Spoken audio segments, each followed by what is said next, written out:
दासिया त्यांच्या कृपादाने कथेचा विस्तार बाबाजी सद्गुरुदास तुका काय माझी वाणी मानेल संतासी रंजो चित्तासी आपुलिया या मनासी लागो हरे नामाचा छंद आवडे गोविंद गावयासी नमो ज्ञानेश्वरा निवृत्ती उद्धारा सोपान देवा मुक्ताबाई नमो त्रिभुवन पावनी आद्य जननी देवाची नमो ज्ञान देवा नमो ज्ञान सिंधू सका पूर्ण माझा मतिमंदते ज्ञानदाता दिनाचे नमस्कार माझा सद्गुरु ज्ञानेश्वरासी गुरुर्ब्रह्मा गुरुर्विष्णू गुरुर्देव महेश्वरा गुरुर साक्षात परब्रह्म तस्मै श्री गुरवे नमः नामाचे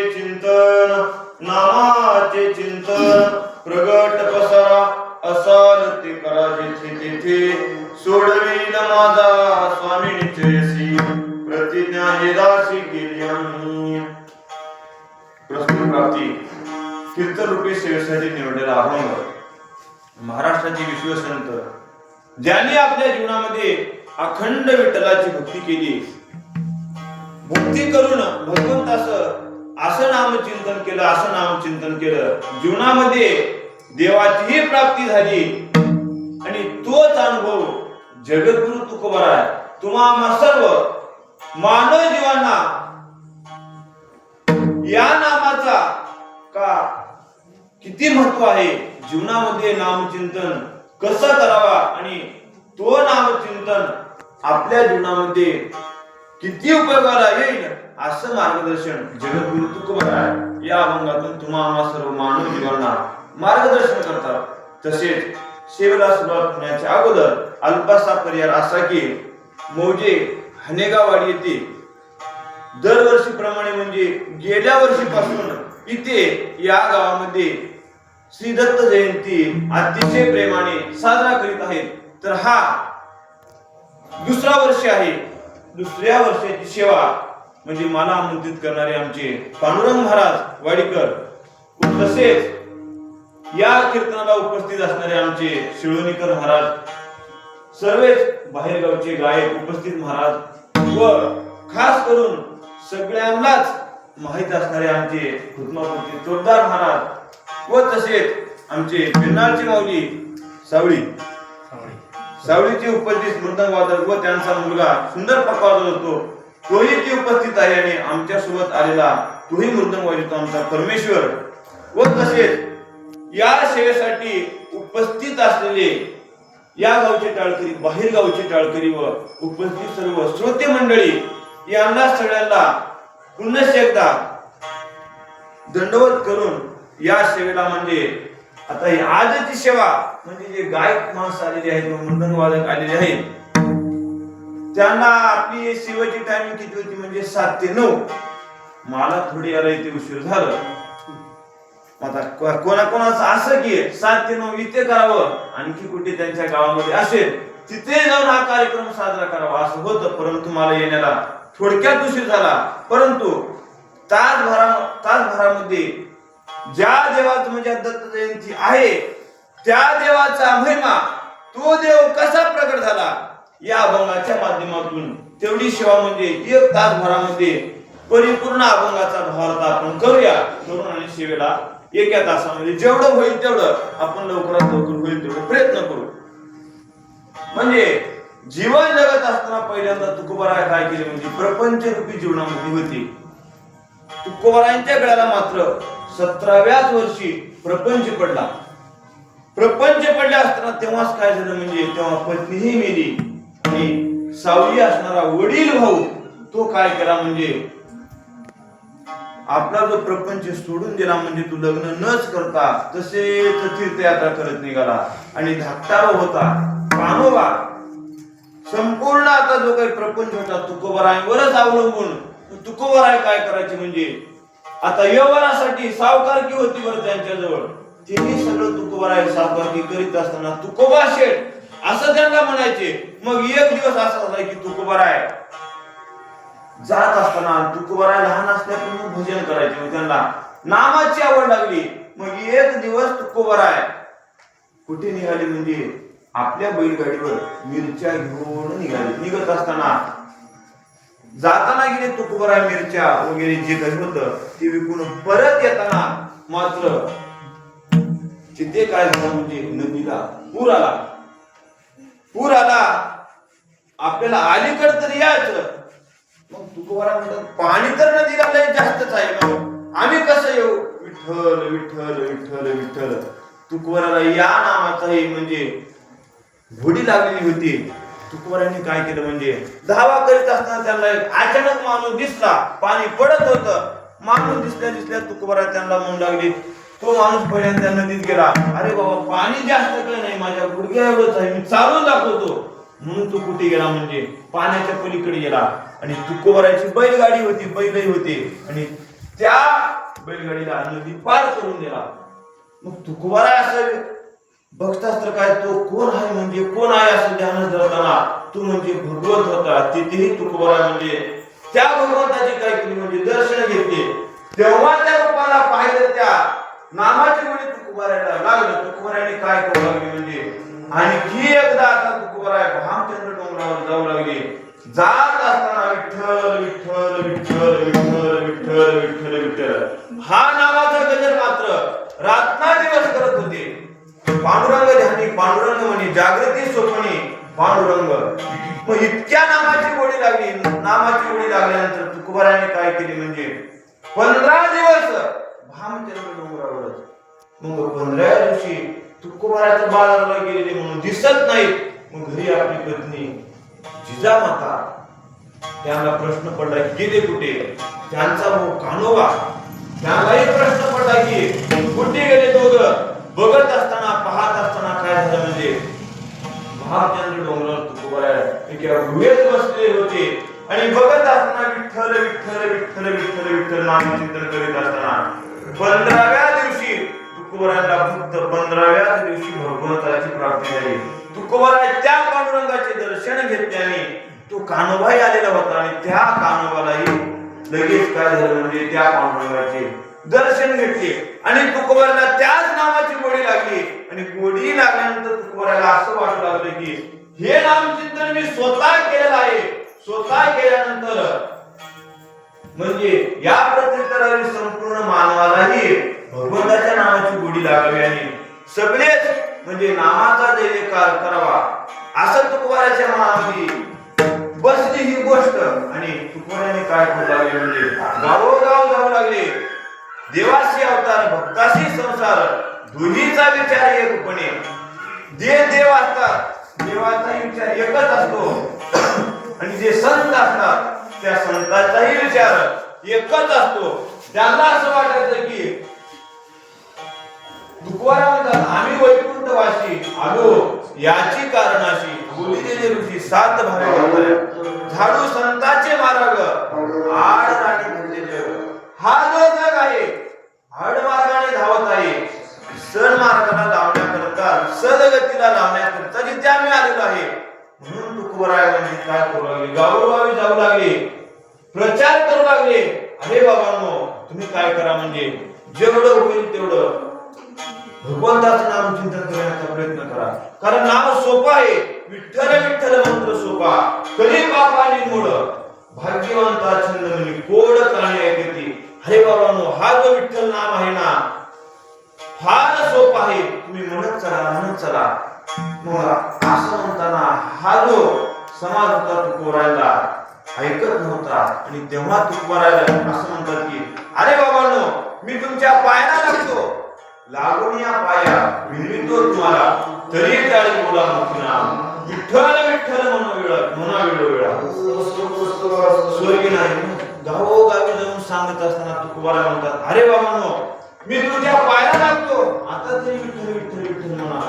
मग एवढं म्हणत असताना तुकोबराला असं कळलं की बरेच जण नामचिंतन करत होते आणि हाच प्रश्न कोणाला पडला? धर्मराजाला पडला. धर्मराज म्हणजे पांडवाचं कौरवाचं युद्ध संपलं हा जेव्हा प्रश्न त्यांना पडला मग भगवान श्री कृष्णाला विचारतात हो देवा आजपर्यंत म्हणजे आमचं जे काही आम्ही केलं मात्र युद्धात दिवस गेले, आता इथून पुढचा जो काही जीवन काळ आहे तो कसा व्यतीत करावा. भगवान श्रीकृष्ण म्हणतात, अरे बाबांनो, हा जो जीवन आपल्याला कसं जगावा, कसं व्यतीत करावा, असं जर तुमच्या मनामध्ये प्रश्न असेल तर तुम्ही काय करा, म्हणजे ज्ञानाचं भांडार कोणाकडे आहे? भीष्माचार्याकडे. मग तेव्हा हाची पांडव भीष्माचार्याकडे आले. भीष्माचार्याकडे आल्यानंतर भीष्माचार्याला म्हणतात, हो भीष्माचार्य कसे आहात? भीष्माचार्य मात्र बाणाच्या शरीरावर पडलेले होते, अंग भरून बाणच बाण. मग भीष्माचार्य म्हणतात, आता मी काय आहे का मी बघण्याकरता इथे आलेलो आहे का? नाही नाही, हा जो जीवन आहे आणि हा जीवन जगत असताना सगळ्यात श्रेष्ठ धर्म कोणता आणि कोणत्या धर्मनीतीवर आम्ही चालावं असं आम्हाला थोडं मार्गदर्शन करा. मग तेव्हा भीष्माचार्य म्हणतात, अरे बाबांनो, हा जर जीवन जगायचं असेल, जीवनामध्ये सुखाची प्राप्ती करायची असेल आणि सगळ्यात धर्मनिष्ठ श्रेष्ठ म्हणजे सगळ्यात श्रेष्ठ धर्म एकच आहे. पहिल्यांदा काय केलं म्हणजे 6 शास्त्र 18 पुराण या संपूर्ण शास्त्राचा अभ्यास संपूर्ण सखोल पाचवी पांडवाला सांगण्यात आलं. मग सांगल्यानंतर धर्मराज म्हणतात, अरे बाबांनो, हा जो संपूर्ण ज्ञान आहे सगळ्यांच्या बुद्धीला येईल कसा, सगळ्याच्या ध्यानात बसेल कसा? अहो भीष्माचार्य, सोपा सरळ मार्ग सांगा. मग तेव्हा म्हणतात, सगळ्यात श्रेष्ठ धर्म म्हणजे नाम, हा धर्म श्रेष्ठ आहे. सकळ धर्माचे कारण नाम स्मरण हरि कीर्तन. नीज धर्म हा चोपडा, नाम उच्चारो घडवडा. तेव्हा म्हणतात की बाबा सगळ्यात श्रेष्ठ धर्म आहे हा नाम धर्मच आहे. हा मात्र सगळ्यात श्रेष्ठ आहे आणि देवाशी अवतार भक्ताशी संसार. जेव्हा देव अवतार घेतो तो म्हणजे या पृथ्वी तलावर जेवढे काही जीवन आहे त्यांचाच विचार करतो. आणि जे संत असतात तेही संत म्हणजे जे काही पृथ्वी तलावर मानवगण असतील त्यांचा उद्धार होईल कसा? मग हा प्रश्न पडला. महादेव पार्वती दोघे समाधान बसलेले होते. मग पार्वतीनं काय म्हणलं म्हणजे पतिव्रता कोण असेल? माझ्यावडी पतिव्रता श्रेष्ठ कोणीच नसत. महादेवाने आता नाव कोणाचं घ्यावं? तू श्रेष्ठ असंही म्हणता येणार. महादेवाने काय म्हणलं की सगळ्यात श्रेष्ठ पतिव्रता जर कोण असेल ते नारद मुनीला विचारावं लागलं. मग नारद मुनीला हात मारले तर नारद मुनी आले, नारायण नारायण नारायण. मग नारद मुनी म्हणतात सगळ्यात श्रेष्ठ पतिव्रता जर कोण असेल, अत्रि ऋषी जे काही पत्नी आहे कोणती? अनुसया. अनुसया मात्र सगळ्यात श्रेष्ठ पतिव्रता आहे. बरोबर. मग तेव्हा पार्वती मातेला असं वाटू लागलं की आम्हाला वाटायचं की आम्हीच पतिव्रता, मग ही अनुसया कोण आहे? अत्रि ऋषी पत्नी अनुसया. मग महादेवाला असं सांगण्यात आलं की तुम्ही काय करा, म्हणजे त्या अनुसयाची परीक्षा घ्या की तिनं खरी पतिव्रता आहे. जरी खरी पतिव्रता असेल तुम्ही काही करा, तिथं पतिव्रता पण मोडवा. तुका आणि पतिव्रता तिची देवावरील सत्ता. मग अशी पतिव्रता बाई. मग असं कळल्यानंतर नारद मुनीने काय केले म्हणजे महादेवाने सगळ्या देवाला सांगण्यात आलं आणि ब्रह्मा विष्णू महेश तिन्ही देव एका ठिकाणी आले की बाबा आमच्या पत्नीचं म्हणणं असं आहे, मग आम्ही कसं करावं? मग तिन्ही देवांनी मीटिंग घेतली आणि अत्रि ऋषीच्या आश्रमाकडे आले. आश्रमाकडे आले आणि आश्रमापुढे येऊन थांबले. भिक्षावरी माते. अनुसया माते आपल्या आश्रमामध्ये होते आणि त्या आश्रम धर्मात असा एक नियम असतो, कोणी तर नवीन अतिथी येईना त्या अतिथीला मात्र आपल्या जो काही असेल आपल्या अन्नधान्य ते मात्र त्यांना दान द्यावं, असं त्या आश्रमाचा नियम असतो. मग हा नियम असताना अनुसया मातेने काय केले म्हणजे आपल्या जो काही सूप असते त्याच्यामध्ये धान्य घेऊन आले आणि त्या 3 ऋषींना देणार. तेवढ्यात काय म्हणते म्हणजे हो माते, आम्ही तुमच्याकडून धान्य असं घेणार नाही. जेव्हा तुम्ही लग्न अवस्थेमध्ये आम्हाला दान द्याल मग तेव्हा हे तुमचं धान्य आम्ही घेऊ. नसता आम्ही उपाशी असंच राहू पण तुमचं धान्य घेणार नाही. मग अनुसूया मातेला असं प्रश्न पडला की हा ऋषी आहेत, मग नग्नावस्थेमध्ये मी यांना दान कसं देऊ? माझं पाठीवर ते धर्म मोडेल. मग आश्रमामध्ये गेले. आजी ऋषी म्हणजे त्यांच्या जो काही पाणी होता, एका तांब्यामध्ये पाणी होता, ते पाणी घेतले. पाणी घेऊन माझे 3 ऋषी आलेले होते. त्यांच्या डोक्यावर असा हात ठेवला. मग जे काही देव परीक्षा घेण्याकरता अनुसूया मातेचे आलेले होते, मग त्यांना काय झाले म्हणजे ते लहान लहान बाळ झाले. लहान लहान चिमुकले अवतार झाले. ते बाळ होऊन रडत असताना मग ती माता अनुसूया माता नग्न अवस्थेमध्ये आता लहान बाळाला काय पाहिजे? दूध. त्यांना दूध पाहिजे. तिन्ही देव ब्रह्म विष्णू महेश तिन्ही दूध पिले. आता नंदेवराच्या अवस्थेमध्ये पार्वती मातेला, लक्ष्मी मातेला, सती सावित्रीला सगळ्यात असं प्रश्न पडला की आमचे मालक गेलेले आहेत. कोण? ब्रह्मदेव, विष्णू, महादेव. कोणाची परीक्षा घेण्याकरिता? अनुसूयाची. मग गेलेले आहेत, त्यांनी घराकडे काय येत नाहीत, काय येत नाहीत? मनामध्ये प्रश्न पडला. आता हे कोण केलेलं होतं एवढं सगळं? म्हणजे जायचं याचं बोलवायचं नारद मुनीने केलेलं होतं. मग हाक मारले नारद मुनीला. अरे नारदा, पार्वती मातेनं हाक मारलं. अरे नारदा, ब्रह्म विष्णू महेश अनुसूयाकडे गेलेले होते, मग आणखी परत का आलेले नाही? आता काय परत येतील? आता जे तुमचे मालक होते महादेव, ब्रह्म विष्णू महेश, आता ते महादेव राहिलेले नाहीत. लहान बाळ झालेले आहेत. लहान लेकरू म्हणजे जे काही आईचं दूध पित तो बाळ झालेले आहेत त्यांनी. असं कसं झालं? आता ते कसं झालं का नाही मला माहित नाही. मग आता आपण कसं करू? काय नाही म्हणे, आता तुम्हाला सर्वांना त्यांच्या आश्रमाकडे जावं लागेल. जाऊन तिथे त्यांना पाहावं लागेल. मग तुम्ही तिथे जा. मग तिघही नारद मुनी सगळ्यांना निघाले, आश्रमाजवळ आले. मग आल्या तिन्ही बाळ होते, खेळत होते, ब्रह्म विष्णू महेश. मग खेळत असताना पार्वती माते पाहतात बाळ आहेत, याच्यामध्ये लहान अवस्था झालेली आहे. आता महादेव कोण आहे, ब्रह्मदेव कोण आहेत, विष्णू कोण आहेत, आता कसं ओळखावं? मग नारद मुनीने म्हणलं की आता तुमचे पतिदेव आहेत ते तुम्ही स्वतःच ओळखा. पार्वती मातेला काहीच कळणार, महादेव कोण आहेत, ब्रह्मदेव कोण आहेत, विष्णुदेव कोण आहेत की. मग तेव्हा पहिल्या नारद मुनी असं म्हणतात की जसा तुमचा म्हणजे देव ओळखत नाही, म्हणजे खरी तुम्ही श्रेष्ठ पतिव्रता नव्हे, म्हणजे खरी जी पतिव्रता आहे ती कोण? म्हणजे अनुसूयाच माता. मग तेव्हा अनुसूया मातेला विनंती केल्यानंतर तिन्ही देव आपले जे काही लहान अवतार घेतले होते आपल्या रूपामध्ये प्रगट झाले. कोण? ब्रह्म विष्णू महेश. मग जेव्हा प्रगट झाले, आता त्यांना कुठे जायचं? म्हणजे आता महादेवाला आपल्या कैलासाकडे, ब्रह्मदेव त्याला म्हणजे जे काही पृथ्वी निर्माण केले, जलजीवन निर्माण केले, आता विष्णुदेव त्याला सांभाळ करायचं. आता ज्यांचं ज्यांनी कारभार करणार. मग अनुसूया मातेला असं वाटू लागलं की हे बाळ आजपर्यंत माझ्या सोबत होते आणि मला फार करमत होतं, फारच आनंदामध्ये मी होतो.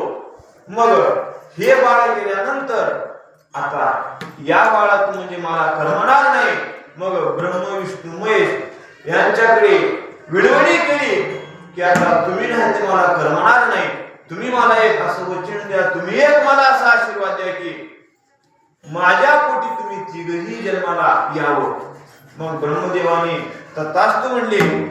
मग काही दिवस गेल्यानंतर रोहिणी नक्षत्रामध्ये ब्रह्म विष्णू महेश हे 3 देव एकच अवतारामध्ये म्हणजे प्रगटले. ते अवतार म्हणजे दत्तात्रेय अवतार. एका जनार्दनी पूर्ण अवतार सगुण रूप प्रगटला. नाथ महाराज म्हणतात की हा जो रूप आहे म्हणजे भगवान दत्तात्रेयाचा परिपूर्ण अवतार, मात्र सगुण रूपाचा अवतार तिथे प्रगट झाला. जेव्हा या देवाचा अवतार निर्मितीला म्हणजे हे देव जन्माला आल्यानंतर तेव्हापासून सर्वजण आपण आनंदामध्ये हा जो काही दत्त जयंती आपण आनंदाने साजरा करतो, मग देव जन्माला आले आणि जेव्हा ते भगवंत अवतार घेतात दोघांनाही एकच असते आणि या मानव जीवांना प्रपंचामध्ये धावत असताना एकच की बाबांनो सुख कुठे भेटेल आणि संतांनाही ते सांगायचं आणि देवालाही ते सांगायचं. देव काय करतात म्हणजे अवतार घेतात, संत काय म्हणतात म्हणजे जे भगवंत अवतार घेतलेले आहेत त्या भगवंताचं तुम्ही नामचिंतन करा म्हणजे काय होईल, तुमच्या जीवनामध्ये सुखाची प्राप्ती होईल. सर्व सुखाची आशा जन्म गेला, शेण एक यज्ञ नाही केला, हिंदता दिशा शिन पावला, माया विष्टीला जीव माझा. अरे बाबांनो, तुमचा जे जन्म आहे, तुमचा जे आयुष्य आहे मायेमध्ये चाललेला आहे, मात्र हा जो भगवंत प्रगट झालेला आहे, निर्माण झालेला आहे, कोण म्हणजे भगवान दत्तात्रेय, यांचं काय करा म्हणजे तुम्ही नामचिंतन करा, तुमच्या जीवनामध्ये सुखाची प्राप्ती होईल. आपुला तो एक देव करून घ्यावा, तेने विना जीव सुख नव्हे. तुम्ही काय करा म्हणजे अशा भगवंताचं नामचिंतन करा, तुमच्याही जीवनामध्ये सुखाची प्राप्ती होईल. मग इथपर्यंत मात्र सगळ्यांनाही कळलं की संत काय करतात, देव काय करतात. देवाचं काम एवढंच की बाबा अवतार घेतले, अवतार घेतल्यानंतर त्या भगवंताचं आपण काय करावं म्हणजे नामचिंतन करावं असं संत सांगतात. परंतु या मनुष्य जनाला असा प्रश्न पडला की ते भगवंताचं नाम आम्ही कसं करावं, अवघड आहे का? तुकोबाराय म्हणतात भगवंताचं नामचिंतन करणं काहीच अवघड नाही. अभंगाचं पहिलं चरण नामाचे चिंतन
नामाचे चिंतन प्रगट पसारा कसाल ते करा जेते तेते.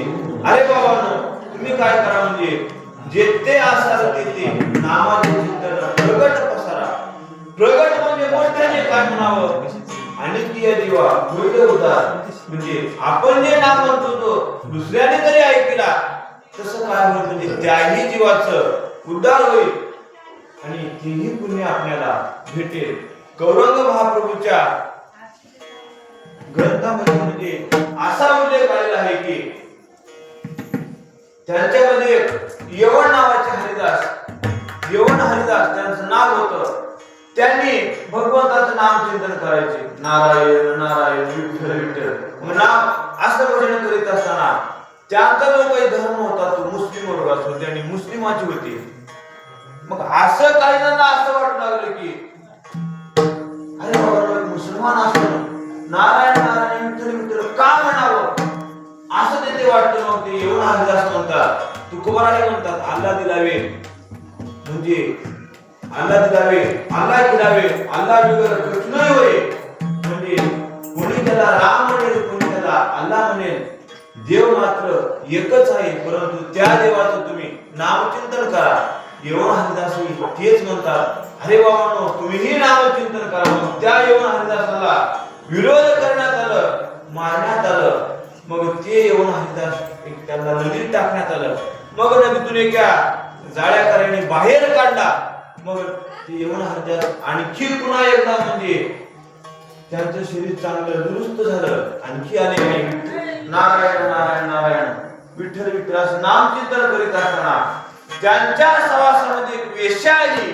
ती वेश्या त्यांना असं म्हणू लागली की माझं तुम्ही एकदा काम पूर्ण करा. मग असं म्हणल्यानंतर मी थोड्या वेळा दुसऱ्या दिवशी या असं म्हणजे मग ती वेश्या दुसऱ्या दिवशी आली, तिसऱ्या दिवशी आली. जेव्हा जेव्हा येऊ लागली तिच्या कानावर विठ्ठल विठ्ठल विठ्ठल नारायण नारायण नारायण या ध्वनीचा आवाज ऐकू येऊ लागला. आणि त्या वेश्येलाही नामाची गोडी लागली. आणि ते यवन हरिदास असं म्हणतात की आजपर्यंत तुझं जीवन म्हणजे वाईट धर्मामध्ये गेलं, परंतु उरलेला जो जी काही वेळ आहे तुझी, जो जीवन आहे तो मात्र आता भगवंताच्या नावामध्ये व्यतीत कर. मग असं म्हटल्यानंतर ती जी काही वेश्या होती तीही यवन हरिदासाबरोबर रोज भजन करू लागले. तिच्या बरोबर बरेचसे असे काही सोबत आले. सोबत येऊन बरेचसे आणखी काही वेश्या होते तेही आले. सगळ्यांनी मात्र भगवंताचं नामचिंतन करू लागले.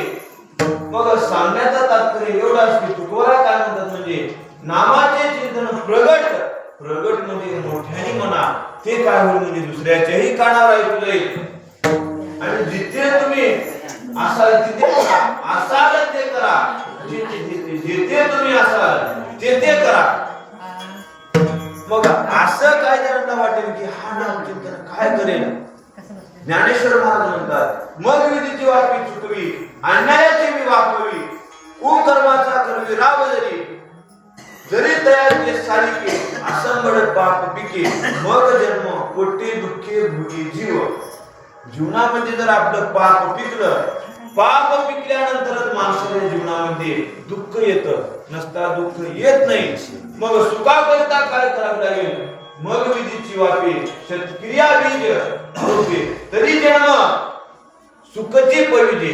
जीवनामध्ये जर आपण सत्कर्म भगवंताचं जर नामचिंतन सतत करीत असतो तर काय होईल म्हणजे जीवनामध्ये सुखाची प्राप्ती होईल. मग आपल्याला पाहिजे काय सुखच. मग भगवंताचं नामचिंतन करीत असताना समजा काही जीवनामध्ये काही दुःख येत असतात, अडथळे येत असतील, हा भगवंत सोडणार का. मग असं म्हणल्यानंतर तुकोबा म्हणतात हा जो भगवंत आहे मला तुम्हाला निश्चितपणे सोडणार. सोडले माझा स्वामी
नामाचे चिंतन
प्रकट सांगतात त्यांनी म्हणा म्हणावंच लागते शब्द सांगतात की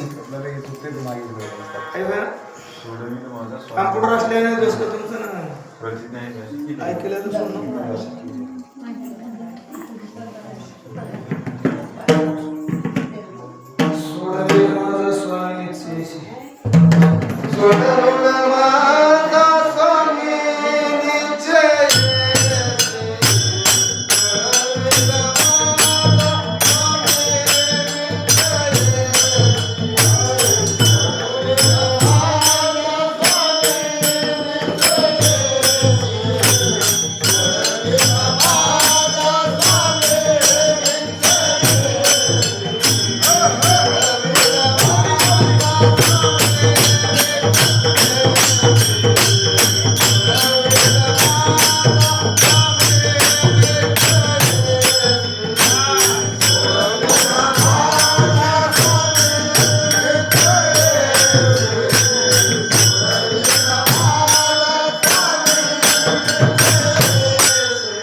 भगवंताचं नामचिंतन करा आणि जिथे असाल तिथे मोठ्याने मात्र भगवंताचं नाम चिंतन करा. मग केल्याने काय होईल? जीवनामध्ये सुखाची प्राप्ती होईल आणि जे काही दुःख अडथळे येतील मग या अडथळ्यामध्ये सोडणार की नाही? सोडणार. आवडीने भावे हरिनाम घेशी तुझी चिंता त्याची सदा नाम घोष करू हरिकथा देवी सदा चिंता हेची थोर भक्ती आवडते देवा संकल्पावी माया आपण मात्र भगवंताचं नाम चिंतन केलं पाहिजे, परंतु थोडं आवडीने मनामध्ये थोडं तरी भाव पाहिजे. कसं काय येणार? नये जले तुझं मधुर उत्तर दिदला सुस्वर नाही तयविन केला विठ्ठल येईल तैसा बोल रामकृष्णारी. मात्र भाव धरून अंतरीची घेतो गोडी पाहे जोडी भावाची. आणि आपलं कसं आहे नाम चिंतन करणं म्हणजे अंतरी संसार भक्ती बाह्यात का देवावरी नाही भाव भक्ती वरी वरी वाव. तसं नाही म्हणजे थोडं तरी भाव. एक जावाय म्हणजे दोन जावाय होते. एक इंजिनियर होता आणि एक शेतकरी. मग इंजिनियर जावाय कुठे गेला? सासरवाडीला. मग सासरवाडीला गेल्यानंतर इतकं सासरवाडीमध्ये आनंद झाला. तो नोकरी वर्गाचा होता. मग सासूबाईने त्याला भोजी कर, मिरच्या कर, गुलाबजाम कर, बालुशाही कर, जिलेबी कर, पोळ्या कर असा आवडीनं पदार्थ केलं. मग तो जावाई 4 दिवस राहायला आलेला होता. पोटभर जेवला. मग जेव्हा तो ड्युटीचा माणूस तो कुठे गेला म्हणजे आपल्या परत नोकरीला गेला, ड्युटीला गेला. मग आता शेतकरी आपल्यासारखा माणूस मला असं वाटलं की मग त्या जावायची तेवढी व्यवस्था झाली आपण मी 4 दिवस सासरवाडीला जावं आणि 4 दिवस राहून यावं. मग तो काय केला म्हणजे सोयाबीनची रास करून कापूस वेचून सासरवाडीला गेला. मग गेल्या आता बरं आता लोक नोकरीचा असेल शेतकरी असेल भाव कोणामध्ये असेल म्हणजे जास्त आवड कोणाची? नोकरी वर्गाची. आता ज्याला काही नोकरी आहे त्यालाच पुरी देत आहेत. म्हणजे ज्याला कोणी शेतात काम करत आहे त्याला तेवढं म्हणजे कोणी मुलगी द्यावा असं भावही नाही. मग तो गेला सासरवाडीला. मग गेल्या पहिल्या दिवशी त्याला चपाती करण्यात आलं. मग दुसऱ्या दिवशी भाकर पिठलं करण्यात आलं. मग तिसऱ्या दिवशी रात्री उरलेलं फोडणीचं भात होतं. सकाळी फोडणी मारून त्याला दिली.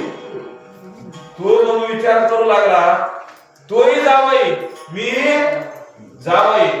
मग एवढा अंतर का बरं? सासूबाईला विचारू लागला अहो जावाई बापू चपातीला बालुशाही गुलाबजाम समजा की. मग दुसऱ्या दिवशी भाकर पिठलं केलं होतं याला गुलाबजाम जिलेबी समजा की. मग तिसऱ्या दिवशी फोडणीचं भात केलेलं होतं मग यालाच कलाकण समजा की. मग तो जावायला रागाला पडलं की या सासूबाईला मारला. मग मामानेच मारलंय समजा की. मग याच्यामध्ये आवड कोणावर होती? नोकरी वर्गाची त्याच्यावर आवड होती. शेतकऱ्यावर आवड होती का? उग फक्त. मग आपणाला भगवंत निश्चितपणे सोडणार. मग आपण तसं नामचिंतन केलं पाहिजे. तुकोबराला फक्त 15व्या दिवशी जीवनामध्ये भगवंताची प्राप्ती झालेली होती. कारण तसं त्यांनी नामचिंतन केलं. आपल्याही जीवनामध्ये देवाची प्राप्ती होईल पण आपण तसं भक्ती केली पाहिजे. मग हा जो भगवंत आहे आपल्याला निश्चितपणे सोडणार. सोडविल माझा स्वामी निश्चयशी प्रतिज्ञा दासी केली आम्ही. मग आता आम्ही काय करणार? भगवंताचं नाम चिंतन करणार. हा भगवंतही आम्हाला सोडणार. मग आमच्या म्हणजे आम्ही जीवन जगत असताना आमच्यामध्ये काही दोष आहेत, वाईट धर्म आम्ही जो काही वाईट मार्गाने गेलेला आहे, मग आम्हाला आमची भक्ती आमचं नाम चिंतन त्या देवाला आवडेल का? तो देव आम्हाला म्हणजे आपलंसा म्हणेल का? मग अशा जीवनात तुकोबारा म्हणतात अभंगाच्या 3ऱ्या चरणामध्ये गुणदोष नाही पाहत कीर्तन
पाहत कीर्तनी प्रेमे चक्र पाणी असा जो भगवंत आहे म्हणजे तुमचं गुण पाहणार नाही, तुमचा दोष पाहणार नाही.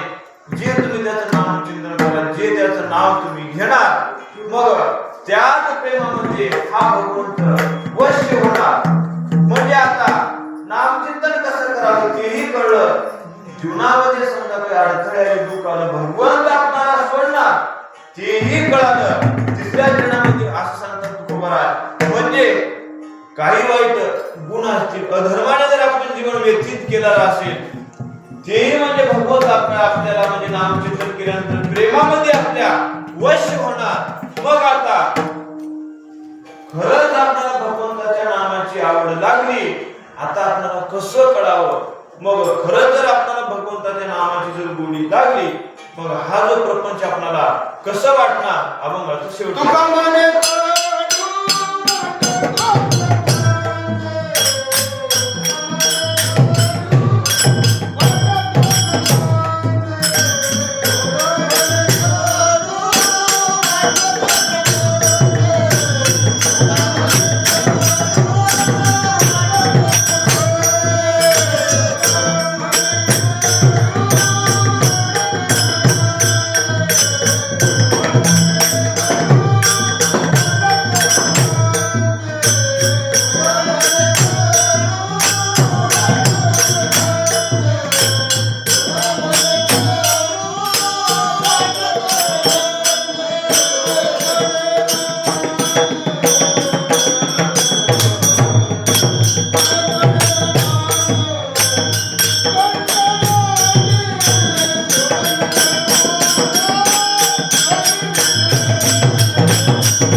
ते तुम्हाला आसारच वाटणार नाही. जे सार म्हणजे भगवंताचं नाम आहे ते मात्र तुम्हाला गोड लागणार. म्हणजे प्रपंचामध्ये आपण किती दिवस राहू आपल्यासोबत म्हणजे काही येणार नाही. ज्याच्यामध्ये आपण गुंतलेलो आहे कळो येईल अंतकाळी प्राण प्राणायाचे वेळी राहती निराळे रांडा पुरे सकळ ज्याच्यासाठी आपण रात्रंदिवस करत आहोत ते मात्र अंतकाळामध्ये कोणीच होणार नाही. होणार म्हणजे जे आपला भगवंत आहे आणि त्याचं नाम चिंतन आपण सतत करावं आणि या प्रपंच म्हणजे आपण करत आहोत. आणि अशा जीवांना ज्ञानवरा म्हणतात.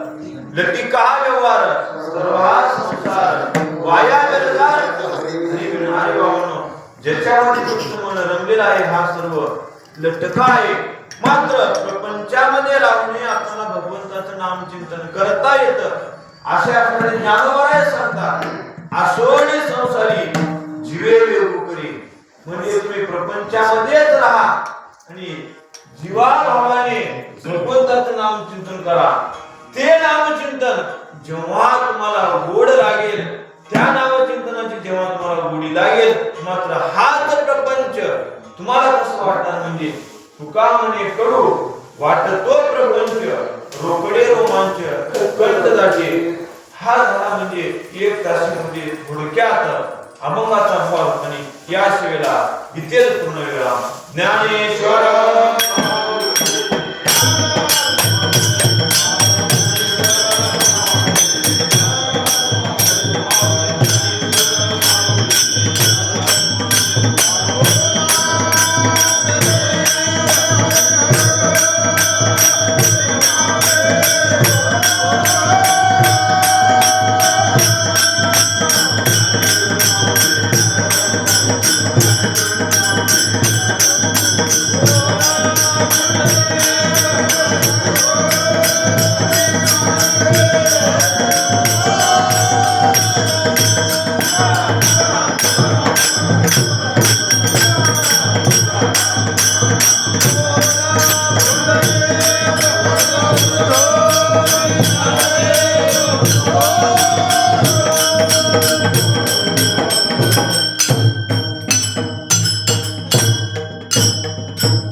तुम्ही एक म्हणा एक म्हणते तुम्ही एक म्हणा ते मग तुम्ही उठून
Oh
येईल माझा स्वामी निश्चयशी प्रतिज्ञा येतासी गुणदोष नाही पाहत कीर्तनी प्रेमेच्या कृपाने वश्य होय सोडवील माझा स्वामी निश्चयशी प्रतिज्ञा येतासी केली आम्ही तुका म्हणे कडू वाटत तो प्रपंच कडू कडे रोमांच कंठदाटी सोडवील माझा स्वामी निश्चयशी प्रतिज्ञा येतासी केली आम्ही. धावत्या वेगामध्ये जसं जमत तसं या अभंगाचा मी थोडक्यात भाव सांगण्याचा प्रयत्न केला आहे. व तसेच आजची ही आता खरं तर हीच सेवा बरी म्हणजे लवकर सुरू करायचं आणि लवकरच संपवायचं. एकतर झोपेच्या टायमाला कीर्तन संपायचं म्हणजे हेच वेळ खरं आणि थोडक्यात मला याला थोडं उशीर झाला आणि या अभंगातून तुकोबारांना सांगण्याचा एवढाच भाव की जेवढं होईल तेवढं भगवंताचं नामचिंतन करण्याचा प्रयत्न करा. व तसेच याच वेळेमध्ये मी काय तेवढा ज्ञानी नाही म्हणजे तसं काय असताना काही अपशब्द गेले असतील ते तुम्ही मला दोष समजून मला माफ करा आणि या सेवेमध्ये जे तुम्हाला चांगलं वाटतंय ते सोबत न्या. झालेली सेवा श्री दत्त भगवान यांच्या चरणी अर्पण झालेली सेवा मारुतीच्या चरणी अर्पण आणि या सेवेला इथेच पूर्णविराम. जय विठ्ठल.